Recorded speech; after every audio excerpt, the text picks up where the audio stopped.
Selamat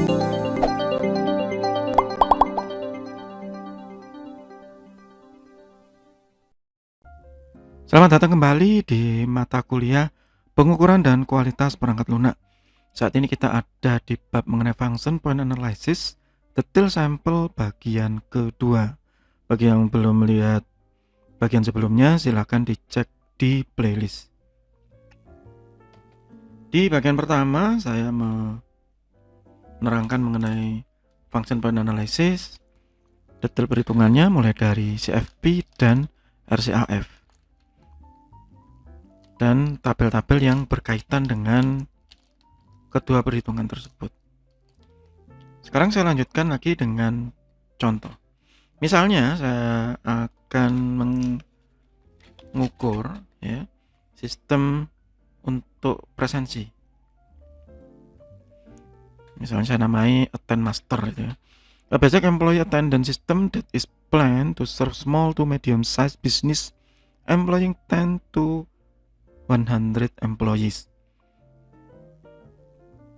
Jadi ini ya semacam presensi pegawai yang untuk UMKM ya, 10 sampai 100 karyawan. The system is planned to have interfaces to the company's other software package, Human Master. Jadi sistem ini berhubungan nanti dengan sistem informasi sumber daya manusia, which serve Human Resources Unit, and which Master, which serve the Wages Unit. Sehingga juga otomatis connect ke sistem informasi penggajian. Attend Master is planned to produce several report and online queries. Nah, kemudian didapatkan perancangan DFD dari sistem tersebut. Ya, sistem ini nggak terlalu besar, sistem yang cukup kecil, ya. Yang kemudian dibagi-bagi antara input dan output. Ya. Nah, yang pertama input dulu.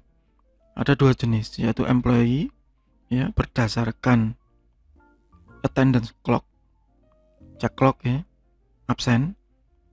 Kemudian employee dari Human Resources Unit, yaitu mengambil daftar nama-nama karyawan berdasarkan mungkin dari loginnya, mungkin dari nomor induknya. Yang kemudian diproses, ya, itu yang pertama input. Yang kedua output.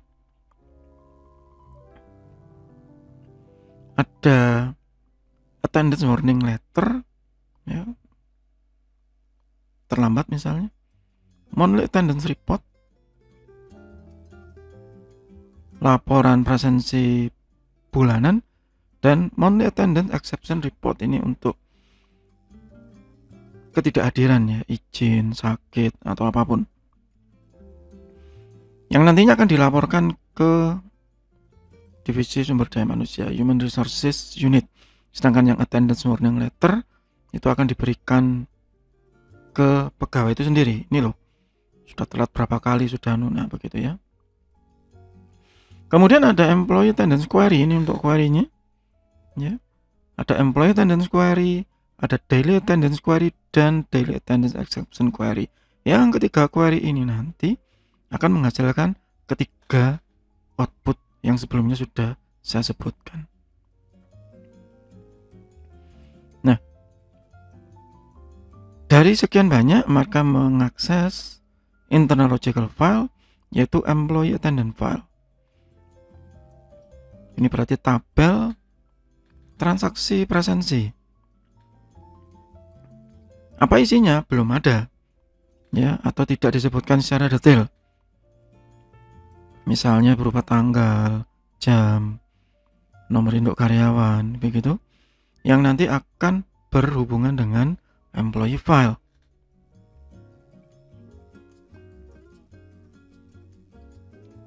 Kemudian dari luar, ya, dari eksternal, seperti yang sudah disebutkan, ini berhubungan dengan sistem informasi sumber daya manusia, Human Master System, dan sistem informasi penggajian, Wage Master System, yang nantinya akan melakukan eksekusi.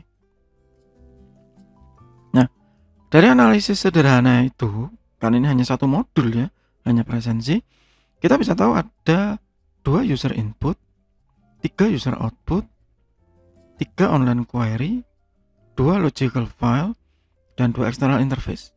Kalau misalnya sistem analisnya berpendapat beda, ya silakan. Ya, itu kenapa ini kalau untuk estimasi, ya, ini yang melakukan function point analysis ya harus sistem analisnya. Kalau untuk pengukuran seharusnya ada dokumentasi yang komplit. Jika tidak ada, ya harus melakukan testing dengan metode black box.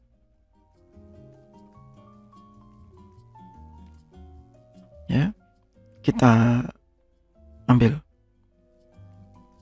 2, ya, output, 3, ya, query, 1, 2, 3. Kemudian internal logical file 1, 2. Kemudian eksternal 1, 2. Ya. Nah, dari semua tadi, maka kita melakukan kalkulasi CFP. Nah, dari semua ini kita harus menentukan tingkat kompleksitasnya dengan memberikan bobot. Ya, dengan memberikan bobot. Sebagai contoh user input. User input kalau saya balik lagi ke sebelumnya ya, ada employee attendance clock dan human resources unit. Kalau saya ambil di sini maka yang satu begitu ya, saya masukkan sebagai simple. Nah, ini yang sebenarnya harus dijelaskan. Jadi ini yang mana gitu. Oh, ini yang human resource system, Pak. Kenapa? Karena di human resource system ini saya hanya mengambil ya, saya hanya mengambil employee berdasarkan nomor induknya tadi. Sudah, cuma ngambil itu aja, maka saya akan mengkategorikan itu sebagai simple. Saya kasih bobot 3. Yang satu, attendance, saya masukkan ke kompleks. Kenapa saya masukkan ke kompleks? Karena dia harus mengambil nomor induk pegawai yang diambil dari sini. Dia juga harus mengambil jam secara real time. Dia juga harus mengambil exception misalnya. Exception ini dia ngecek. Bisa jadi dia ngecek apakah dia sedang dalam posisi cuti, sedang dalam posisi izin, atau sedang dalam posisi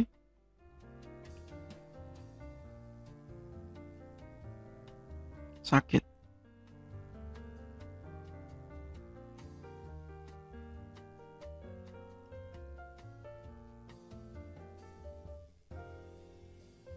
Jadi saya masukkan ke kompleks. Kompleks, kalau misalkan ini estimasi ya, kita harus menentukan kenapa kok saya kasih 6. Saya kasih 6 karena mengerjakannya untuk modul ini. Misalnya ya, ada yang berasumsi begini, 6 itu berarti 6 hari. Boleh. Ada yang berasumsi 6 ini adalah 6 hari kerja. Kalau ini 3 hari kerja, boleh. Ada yang berasumsi ini bukan days, tapi ini adalah satuan honor. Itu kalau untuk estimasi. Ya, satuan pengali honor. Misalnya 3 ini kalau dalam dolar misalnya begitu, atau dalam rupiah ya. Dalam rupiah misalnya saya asumsikan 3 ini adalah 100.000. Berarti untuk mengerjakan modul ini software developer saya mendapatkan 300.000 misalnya begitu. Yang di sini 600.000. Boleh, silahkan.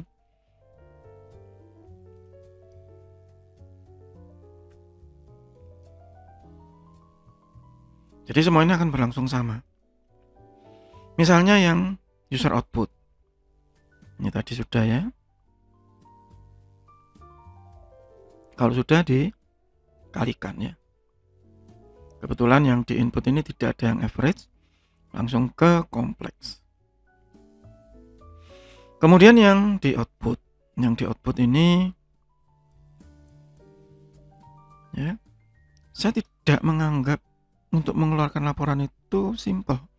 Kenapa? Karena meskipun itu hanya berupa ini monthly attendance dan monthly attendance exception report, ini harus memanggil dari banyak tabel sekaligus.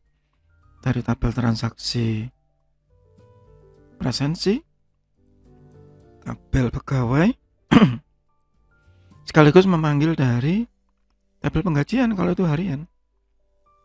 Kalau dia terlambat, maka juga ada sanksi dan denda. Maka itu saya masukkan di average. Nah, khusus untuk attendance warning letter, saya masukkan di kompleks. Ya, kenapa saya masukkan di kompleks ya? Karena ini sulit. Kenapa kok sulit? Karena saya harus mengquery satu persatu. Dan saya harus connect ke email untuk mengirimkan email otomatis. Bobotnya saya perbesar. Di sini 7. Ya. Bobotnya saya perbesar menjadi 7. Kenapa? Ini lebih lama pengerjaannya. Kan cuma report. Nah, itu sekali lagi harus sistem analis yang tahu. Kalaupun ini untuk penilaian, yang melakukan penilaian tadi meskipun tidak terlibat dalam proses pembuatan, tapi harus paham teknik pemrograman supaya bisa melakukan pembobotan dengan objektif. Yang ketiga, user online query. Nah, ada 3 user online query. Saya anggap yang misalnya yang employee attendance query ini simple. Kenapa simple? Karena dia tiap hari. Hanya berdasarkan harian saja. Hari ini siapa yang masuk, siapa yang tidak. Ya, berbeda dengan daily attendance query. Yang ini akan melakukan tidak hanya sehari, tapi dengan ring harian. Ya, jadi misalnya dari tanggal awal ke tanggal akhir misalnya begitu. Saya ingin tahu seminggu ini yang tidak masuk siapa, maka di sini ada pilihannya. Misalnya begini. Nah, ini gampang-gampang susah sih karena pakai Bitwin. Oke, saya masukkan ke average. Tetapi yang daily attendance exception query yang sudah saya sebutkan sebelumnya, karena dia harus mengidentifikasi siapa yang cuti, siapa yang izin, siapa yang sakit, siapa yang alpha. Nah, ini lain lagi ceritanya. Kalau dia bekerja harian berarti dia harus dipotong gajinya misalnya, maka ini lebih sulit. Karena dia lebih sulit, saya masukkan ke kompleks.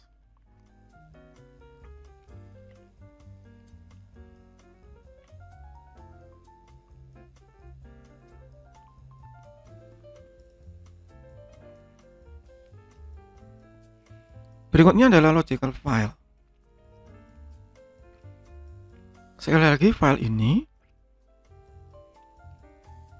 bisa jadi database, bisa jadi tabel, bisa jadi tabel yang saling berrelasi. Jadi misalnya employee attendance file ini belum tentu satu tabel. Misalnya tabel presensi, ya belum pasti. Ya, database belum tentu. Ya, yang dimaksud di sini adalah yang saling berrelasi. Misalnya employee attendance file ini yang dimaksud di dalam sini, ini misalnya ya tabel presensi. Pada saat mengakses tabel presensi ini otomatis mengambil relasi dengan tabel employee atau tabel karyawan. Secara otomatis mengakses misalnya tabel hari libur, tabel holiday. Secara otomatis juga mengakses dari tabel gaji yang di dalamnya ada uang makan misalnya untuk mengecek apakah dia masuk atau tidak begitu. Ini contoh. ya. Begitu juga yang dengan employee file ini. Employee file ini misalnya saya bilang, ya employee file ini tidak hanya employee biasa, karena waktu dia mengakses tabel employee, dia juga harus mengakses tabel misalnya golongan, tabel jabatan, tabel masa kerja, untuk menentukan sanksinya. Bisa juga dia mengakses tabel shift, yang semuanya saling berelasi satu sama lain. Sehingga meskipun ini simple, nah di sini maka saya kasih bobot tinggi. Kenapa? Karena harus memahami dulu ini. Apalagi kalau itu sudah disebutkan ini di awal bahwa ini merupakan bagian dari sebuah sistem yang lebih besar. Maka untuk mempelajari seperti ini nggak mudah, ya. Yang satu ini saya masukkan simple, yang satu saya masukkan kompleks.